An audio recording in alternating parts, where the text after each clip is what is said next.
मत कहे इन दुल्हे पर मैं वारी वारी दुल्हन। यम ब्रह्मा वरुणेन्द्र रुद्र मरुदः स्तुवन्ति दिव्यस्तवे वेदे साङ्गपदक्रमोपनिषदैः गायन्ति यं सामगाः ध्यानावस्थित तद्गतेन मनसा पश्यन्ति यं योगिनो यस्यान्तं न विदुषुरासुरगणा। देवाय तस्मै नमः देवाय तस्मै नमः।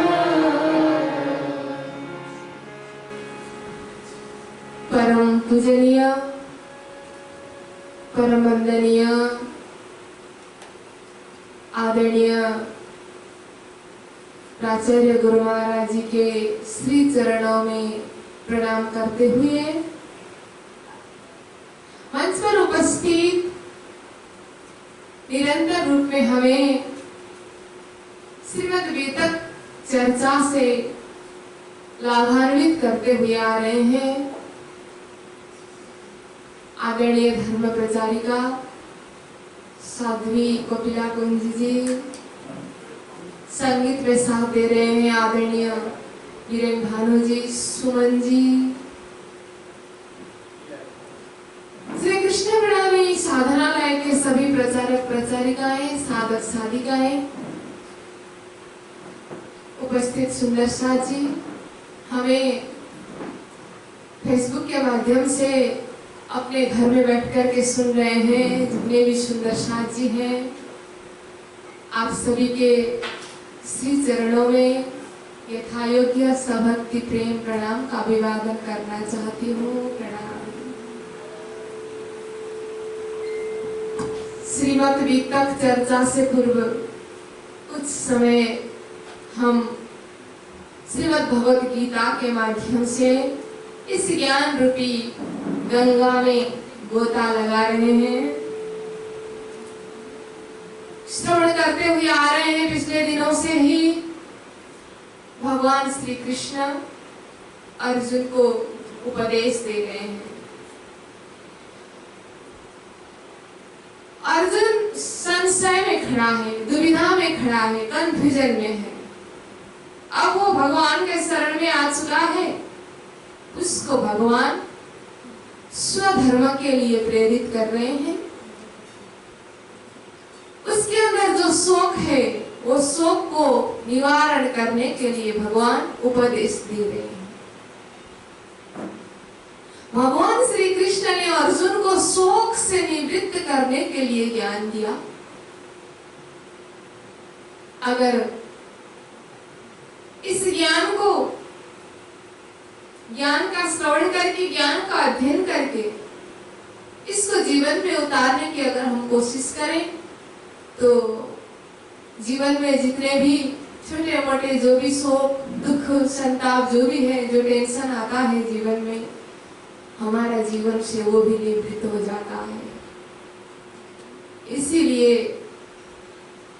गीता ज्ञान, गीता गंगा में स्नान करना है।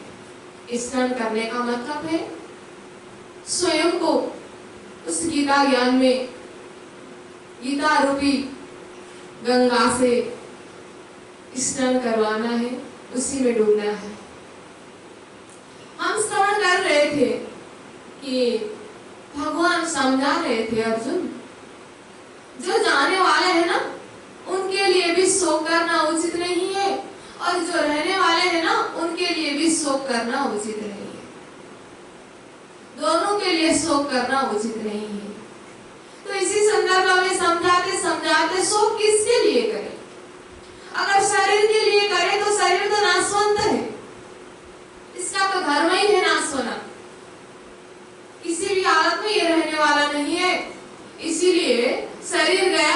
इसके लिए शोक करना भी मूर्खता है। और शरीर के लिए शोक करे तो ये तो अजर है, अविनाशी है, इसके लिए तो शोक करना ही नहीं है, ये तो कभी मरता ही नहीं है, इसलिए शोक किसके लिए करना। ये शरीर जिस तरह से परिवर्तन होता जाता है, ऐसा ही परिवर्तन तो है मृत्यु ही। मृत्यु हुआ करके हम क्यों इतना दुख लेते हैं, शोक करते हैं, दुखी हो जाते हैं? क्योंकि ये ज्ञान नहीं है हमें। हमने शरीर को ही अपना माना है, मैं हूँ शरीर हूँ, शरीर मर गया तो मैं मर गया, शरीर मर गया तो मेरा अपने लोग, मेरे सगी संबंधी मर गए, इसलिए हमें दुख होता है। भगवान समझाते हैं कि जिस तरह से शरीर परिवर्तन होता है, शरीर की अवस्थाएं बदलती रहती है, उसी तरह से मृत्यु भी एक परिवर्तन है। मृत्यु के बाद फिर पुनः दूसरा शरीर प्राप्त होता है जीवात्मा को। इसीलिए परिवर्तनशील शरीर है, शरीर ही नहीं है। ये शरीर तो दृष्टा है, ये देखती है, और ये शरीर दृश्य है। शरीर का खेल, शरीर दृश्य है, शरीर को दृष्टा बन करके शरीर ही देखती है। वो तो कभी भी परिवर्तन नहीं होती है, बदलने वाले नहीं है। इसीलिए हम कहते हैं ना, ये मैं जो है ये कभी बदलता नहीं है। मेरा सब कुछ बदलता है, लेकिन मैं कभी बदलता नहीं, परिवर्तन नहीं होता। आज संसार में हम ढूंढे, ये मैं कहाँ है? किसी को आज तक मैं नहीं मिला है। मेरा सब कुछ मिलता है, लेकिन मैं नहीं मिला। जब मैं हम संबोधन करते हैं, सशरीर आत्मा को मैं बोलते हैं, लेकिन ये शरीर मैं नहीं, मेरा है। जिस तरह से ये देश मेरा है, ये राष्ट्र मेरा है, ये समाज मेरा है, ये सोसाइटी मेरी है, और ये घर मेरा है, ये गाड़ी मेरी है, माँ मेरी है, पिताजी मेरे हैं, भाई मेरे हैं, बहन मेरी है, होते होते मेरा पति, मेरी पत्नी, मेरे बच्चे, सब मेरे। वहां तक तो मैं नहीं है, ठीक है। अब होते होते अपनी में आ जाए, मेरा कपड़ा मैं नहीं हूँ, और अंदर और नजदीक आ जाए, ये मेरा शरीर मैं नहीं हूँ, ये मेरा हाथ है, हाथ मैं नहीं हूँ, ये मेरा पाँव है, ये मेरा सिर है। कभी कभी सिर दर्द होता है, तो आज मेरा सर दर्द कर रहा है, मैं सर दर्द हो कर रहा हूँ, कोई नहीं बोलता है। सर भी मेरा है, दांत भी मेरा है, जो दर्द करता है सब मेरा है। होते होते सारे गुणांग इंद्रिय मेरे हैं। अब मैं कहाँ है? ढूंढते जाएंगे तो इन गुणांग इंद्रियों को संचालन करने वाला मन भी मेरा है। आज मेरा मन दुख रहा है, मेरा मन बदल रहा है, मन भी बदलता है, मन भी परिवर्तन होता है। ये जितने भी मेरे हैं ना, ये परिवर्तन होते रहते हैं, ये सब दृश्य है। अब मैं को ढूंढे, मन भी मेरा है, और मन से और सूक्ष्म बुद्धि भी मेरी है। कभी कभी मेरी बुद्धि बिगड़ जाती है। बुद्धि बिगड़ गई तो मैं नहीं बिगड़े, मैं बिगड़ा नहीं हूँ, बुद्धि बिगड़ी है। करते करते हम जाएंगे लास्ट में जाकर के एक मैं है जो कभी बदलता नहीं है, कभी परिवर्तन होता नहीं है। बाल्यकाल में भी वो मैं ही था, जवान में भी मैं ही है, भले शरीर बदल गया लेकिन वो मैं नहीं बदलता है। बुढ़ापा आ जाती है, वो मैं ही रहता है, कभी नहीं बदलता है। वो मैं ही वास्तव में शरीर ही है, वो मैं ही वास्तव में आत्मा है। लेकिन कभी कभी हमें ऐसा लगता है कि मैं भी बदल गया। लोग कहते हैं ना, आजकल मैं बिल्कुल बदल गया हूँ, लेकिन मैं कभी बदलने वाला नहीं है। मैं बदल गया, मैं बदल गई, हम बोलते हैं ना, मेरा सोच बदल गया है, मेरा स्वभाव बदल गया है, लेकिन मैं बदलने वाला नहीं है। लगता है, भाषा में प्रयोग तो हम करते हैं, मैं बदल गया। हर चीज बदलता है संसार में, सब परिवर्तनशील है, क्योंकि ये सब असत्य है। जो जो सत्य है वो तो बदलता नहीं है। जितने भी हम संसार में देखते हैं ना, जो भी चीज है वो सब बदल जाता है। बदलना तय है हर चीज का इस संसार में, बदलना तय है हर चीज का इस संसार में। बस थोड़ी सी इंतजार करो, किसी का दिल बदलेगा तो किसी के दिन बदलेंगे। किसी के दिन बदल जाएंगे, किसी का दिल बदलेगा। दिल बदलेगा लेकिन वो बदलने वाला नहीं है। ये बदलने वाला सब दृश्य है। आत्मा कभी नहीं बदलती है। ये जो मैं है, ये शरीर, ये कभी बदलने वाला नहीं है। वो दृष्टा बन करके देख रहा है। भगवान उपदेश देते हैं, जिस तरह शरीर में परिवर्तन होने से कोई शोक नहीं करता है, उसी तरह का परिवर्तन ही तो मृत्यु है। उसमें क्यों शोक करने का है? जब ये स्थूल शरीर है, हम देखते हैं स्थूल शरीर की जो अवस्था है, ये अवस्था बदलती रहती है। पता है हमें, रोज देखते हैं तो उसको बदलता हुआ नजर नहीं आता है, ये परिवर्तन हुआ पता नहीं। लेकिन अपना ही तस्वीर देखना, 3 साल 4 साल पुराना तस्वीर देखना, तब पता चलेगा कि मैं कितना बदल गया, मैं कितनी बदल गई। अपने को हंसी आती है, क्योंकि ये बदलना तय है, बदलता रहता है। जिस तरह से अवस्था बदलती है ना, ये स्थूल शरीर का बदलाव है। ये तो हमें समझ में आता है। स्थूल शरीर किस तरह से बदल रहा है, इसी तरह से सूक्ष्म शरीर भी बदलता है, कारण शरीर भी बदलता है। 3 शरीर है, स्थूल सूक्ष्म कारण। लेकिन स्थूल शरीर का बदलना तो दिखता है, समझ में आता है। सूक्ष्म और कारण शरीर बदलता है, ये कैसे समझे? ये तो समझ में नहीं आ रहा है, दिखने में नहीं आ रहा है। जब शरीर भी नाश होता है तभी दिखाई देता है इसका बदलाव, नहीं तो बदलाव दिखता नहीं है, लेकिन बदलता जरूर है। अब इसको हम कैसे समझे? इसको समझने के लिए पहले हम इनकी अवस्था को देखें। स्थूल सूक्ष्म कारण 3 शरीर की बात आ रही है। विराट में हमने महाकारण शरीर भी पढ़ा है, लेकिन यहाँ 3 ही शरीर की बात आ रही है, स्थूल सूक्ष्म कारण शरीर। और इनकी अवस्था क्या है? जागृत, स्वप्न, सुसुप्ति। स्थूल शरीर जो जागृत में है, ये परिवर्तन होता है, ये दिख रहे हैं, हम अनुभव भी कर रहे हैं। लेकिन सूक्ष्म शरीर का बदलाव हम कैसे समझे? उसकी अवस्था को देख करके समझे। सूक्ष्म शरीर की अवस्था है स्वप्न उसका, और स्वप्न में भी किस तरह से बदलाव है देखना। जब हम छोटे थे ना, बचपन में हम सपना देखते थे, तो वो सपना में मैं दौड़ रहा था बोल के, वो मैं बच्चों का सपना का मैं, उसका वहाँ बुढ़ापा शरीर नहीं होता है, मैं दादाजी था, वो नहीं बोलता है सपना। वो सपने में अपने आप को बच्चा ही रूप में देखता है। जब जवान होता जाता है, जब उम्र बढ़ती जाती है, फिर वो सपना में उसी उम्र से, उसी उम्र में अपने आप को पाता है, वो जवान ही दिखता है। और जब बुढ़ापा आ जाती है, उम्र बढ़ती जाती है, फिर वृद्ध लोग सपना देखते हैं तो अपने को वृद्ध अवस्था में ही पाते हैं। शरीर वहां भी बदलता है। सपना में भी हमारा शरीर का बदलाव है, वो सूक्ष्म शरीर है, वो स्वप्न की अवस्था है, तो वहां भी बदलाव है। यहाँ से हमें ये पता चलता है, ये अनुभव करना है कि सूक्ष्म शरीर भी परिवर्तन होता है। इसी तरह से कारण शरीर को अगर हम देखें, कारण शरीर का बदलाव समझना थोड़ा मुश्किल है। कारण शरीर की अवस्था है सुसुप्ति। सुसुप्ति मतलब गहरी नींद, घोर नींद, जिस नींद में स्वप्न भी नहीं आता है। थोड़ा नींद कम हो तब स्वप्न आता है, गहरी नींद हो ना कुछ पता नहीं चलता। तो उसमें भी हमारा वो कारण शरीर है, उसमें भी हमारा बदलाव है। जैसे कैसे बताएं? जैसे कि हम बच्चे थे ना, बचपन में बहुत ज्यादा गहरी नींद आती थी, बहुत ज्यादा सोना पड़ता है बच्चों को।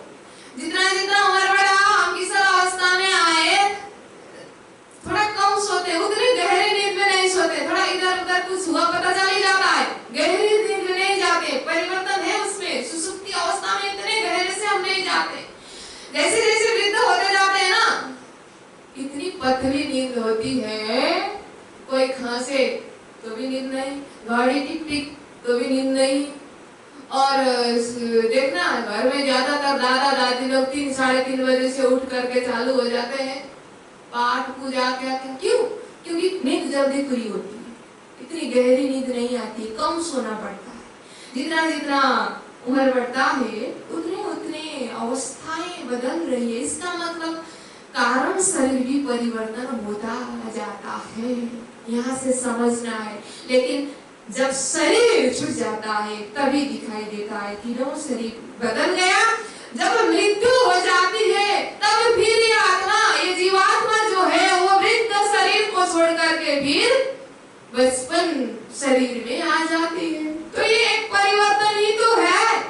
तो इसमें शोक करने का क्या है, क्या मतलब है? इसलिए हम 3 शरीर नहीं है जो मैं बोल रहे हैं ना, मैं तीनों शरीर में नहीं है। ये तीनों शरीर परिवर्तन होने पर भी वो मैं परिवर्तन नहीं होता है, मैं तो वही हूँ।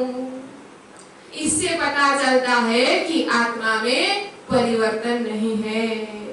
और जो कोई साधक, जो कोई महापुरुष इन तीनों शरीर से अपने आप को अलग समझता है ना, अलग अनुभव करने लगता है ना, जब मैं तीनों शरीर नहीं हूँ, तीनों शरीर से अलग हूँ करके जब ये अनुभव होने लगता है तब जीवन मुक्त अवस्था आ जाती है। उसी को कहते हैं जीवन मुक्त अवस्था। मैं आत्मा हूँ, मैं तीनों शरीर से अलग हूँ, ये दशा जब आती है तब गीता कहती है वो जीवन मुक्त अवस्था है। अब तारतम कहता है जब जीवात्मा जीवन मुक्त अवस्था में पहुंचता है ना, तब जाकर के ऐसे मुक्त जीव जो होता है उसमें परम नाम की ब्रह्मात्माओं की सुरता प्रवेश करती है।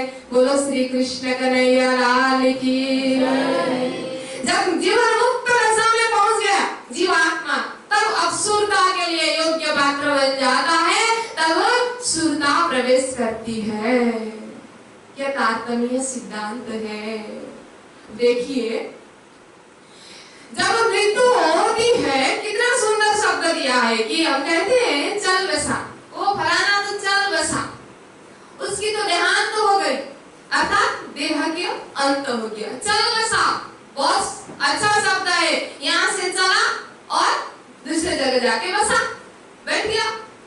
इस शरीर से चला, दूसरे शरीर में जाके बसा, बैठ गया।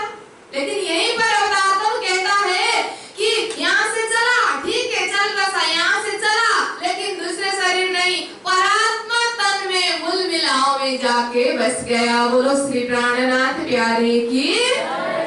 ये तारतम का विजन है कि जब ये आत्मा यहाँ से चला तो अपना ही धाम में जाके, अपना मूल तन में जाकर के बसा।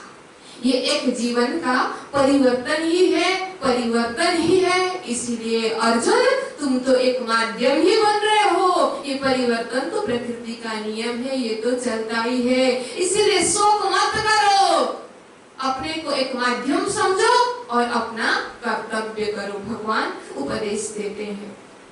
अब जाकर के भगवान अध्याय 2 के 14 नंबर श्लोक में कहते हैं, मात्रा स्पर्शास्तु कौन्तेय शीतोष्ण सुख दुःखदा आगमापायिनो नित्यः तं स्थितिच्छस्व भारत। भगवान अर्जुन को संबोधन करते हैं, कौन्तेय, हे कुंती पुत्र, माता का याद दिला रहे हैं। हे कुंती पुत्र, ये शीतोष्ण सुख दुःखदा, ये सर्दी गर्मी शीतोष्ण सुख दुख को देने वाला मात्र स्पर्श, ये इंद्रिय और इनके विषयों है, विषय है ना, ये विषयों के संयोग तो उत्पत्ति विनाशील और अनित्य है। इसीलिए हे भारत, अर्जुन के लिए पितृपक्ष से संबोधन, पहले कौन्तेय मातृपक्ष से संबोधन था, अब भारत पितृपक्ष से संबोधन कर रहे हैं भरतवंशी। उनको तू सहन कर, तितिक्षस्व, उनको तू सहन कर। जो ये मात्रा स्पर्श है ना, मात्रा, मात्रा मतलब पंचतन मात्रा, आकाश वायु अग्नि जल पृथ्वी के गुण, शब्द स्पर्श रूप रस गंध, ये पंचतन मात्रा, ये जो विषय है ये स्पर्श, इनके स्पर्श से, इनके स्पर्श में आने से अर्थात इसके संयोग में आने से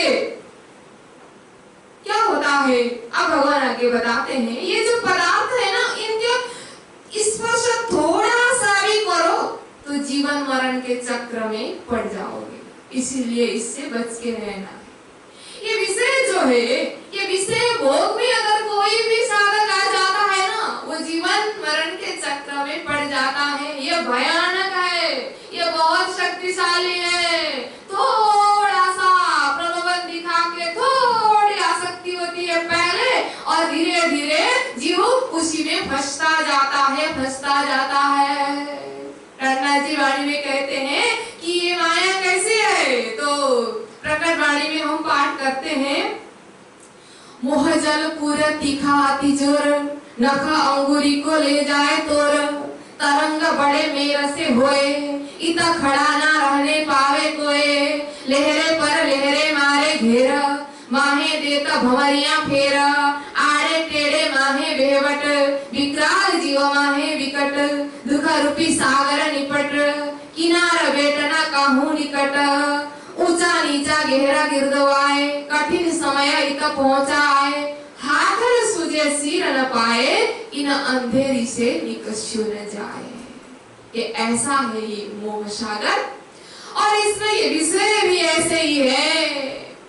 एक पंचतन मात्रा जो है, इनका विषय, इनका स्वाद भी ऐसा ही है कि नखा अंगूरी को ले जाए तो थोड़ा नाखून दिया ना तो पूरा अंगुली भी लेके जाता है। ये विषय ऐसा है।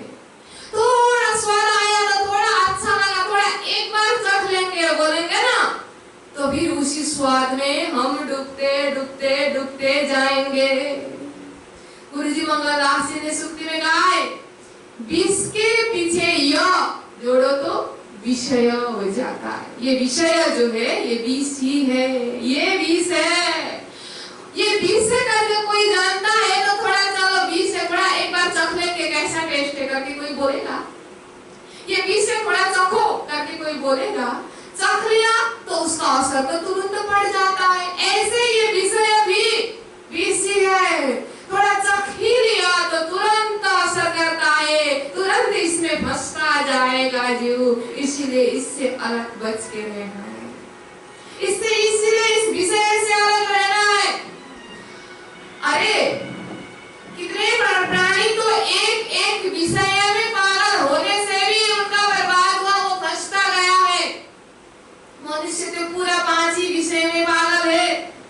शब्दादि भी पंच भिरेव पंच, पंचत्वमापु सगुणेन वदा, कुरंग मातंग पतंग मीन, भिंगानर पंच निरंचित के।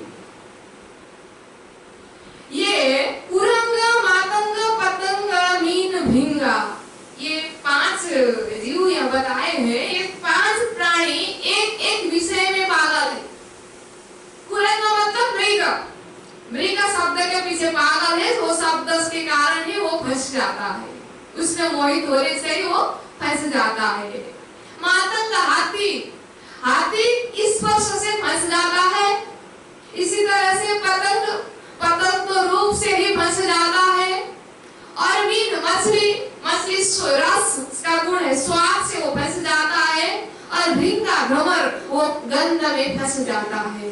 इस तरह से ये 5 जीव एक एक विषय में पागल होने से भी फंस जाता है। तो अरे ये मनुष्य तो 5 ही विषय में पागल है, तो इसकी क्या दशा होगी? बोलो श्री कृष्ण कन्हैया लाल की। इसकी क्या दशा होगी? 5 ही विषय में फंसने वाले की क्या दशा होगी? तो विषय से निकलना बहुत मुश्किल है। मात्रा स्पर्श का अर्थ है इंद्रियों के द्वारा होने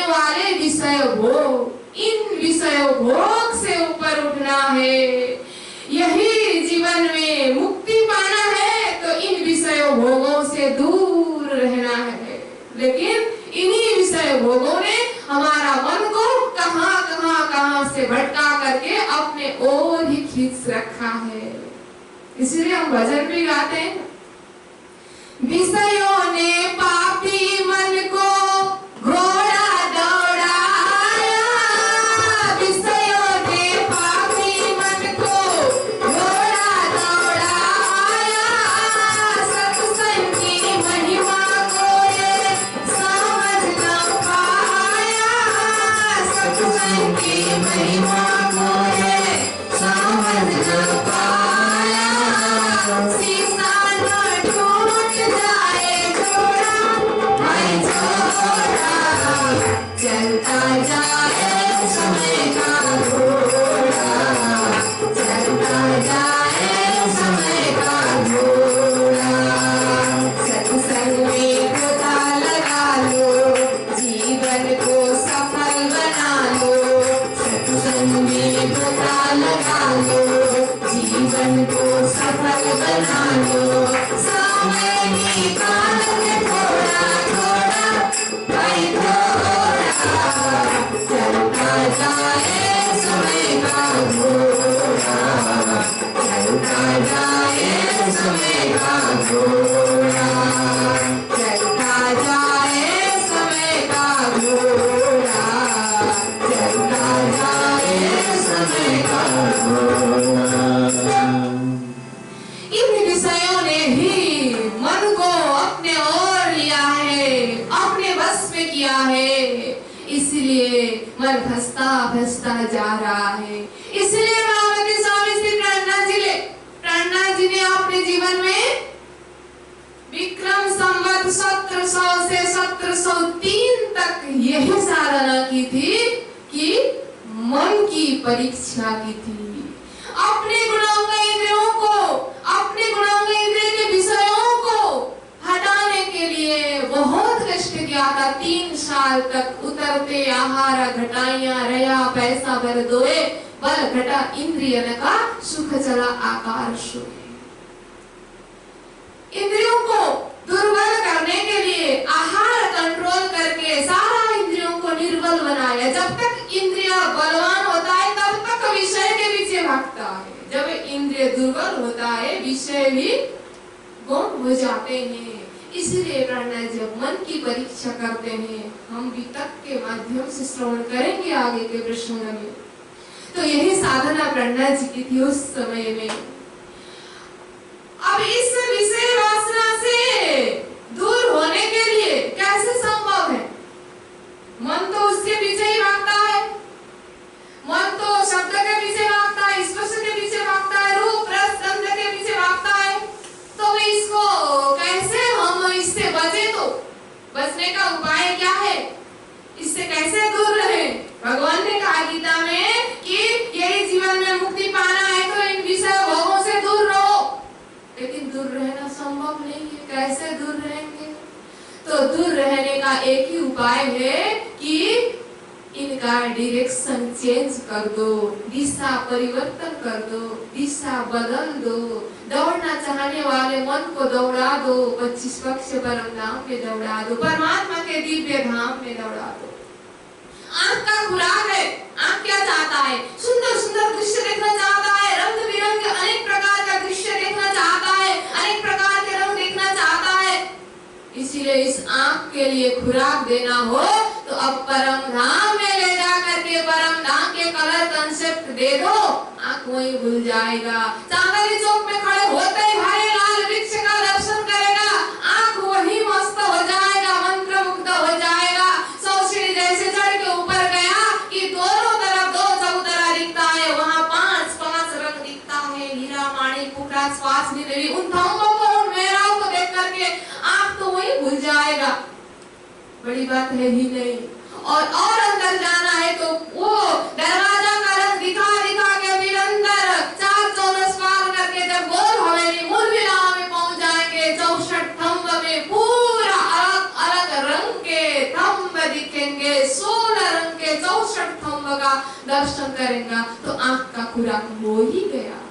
इसी प्रकार से इन विषयों के लिए खुराक देना है तो सही जगह का खुराक दें। इसी इसलिए गुरु जी सुक्ति में कहते हैं, यहाँ के आँख से परम धाम की आँख को जगाना है, यहाँ के कान से परम धाम के कान को जगाना है। इन्हीं गुणों का इंद्रिय है, हम प्रयोग कहाँ करते हैं? अगर संसार के विषय भोग में प्रयोग करेंगे तो हम डूब जाएंगे। इसी को हम परमात्मा में प्रयोग करेंगे, परमात्मा में समर्पण हो जाएंगे तो हमारा कल्याण हो जाएगा। बोलो श्री कृष्ण कन्हैया लाल की। सुंदर शाह जी, आज का समय पूरा हो गया है।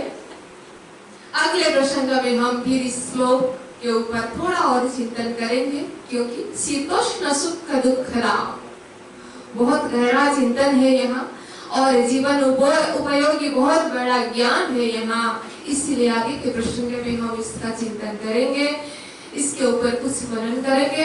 अभी का समय हमारा पूरा हुआ है, तो आइए अब जय जयकार के साथ में अभी की वाणी को विराम देते हैं। बोलो श्री कृष्ण।